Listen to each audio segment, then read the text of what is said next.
নমস্কার বন্ধুরা, সুস্মিতার চটচড়ি রান্নাঘরে আপনাদের স্বাগত।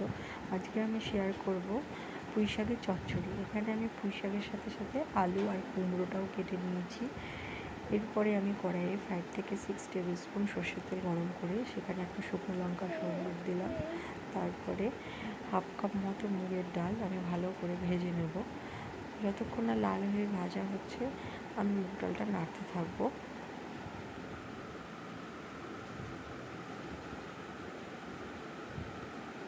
এইভাবে আলু কুমড়োর পুঁই শাকের চচ্চড়িটা কিন্তু খুবই সুস্বাদু খেতে হয় এবং এই রান্নাটা সেরকম কোনো ঝামেলাই নেই, আপনারা করে দেখবেন।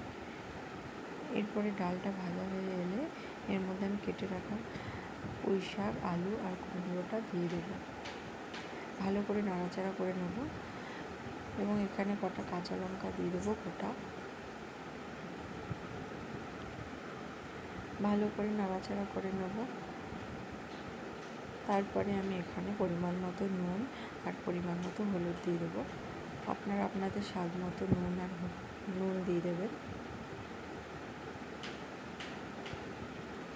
নুন আর হলুদটা দিয়ে ভালো করে নাড়াচাড়া করে নেব।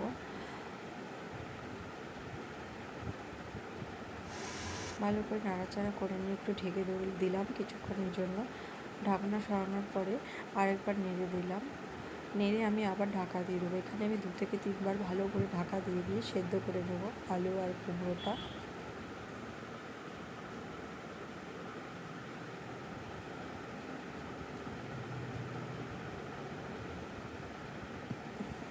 দেখুন আমার আলু কুমড়ো পুঁই শাকটা প্রায় হয়ে এসছে, আলুও সেদ্ধ হয়ে গেছে।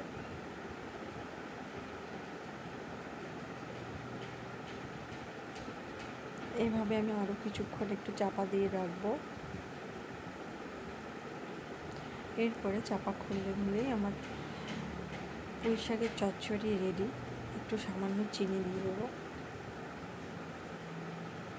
ভালো করে নেড়ে নিলেই রেডি পুঁই শাকের চচ্চড়ি।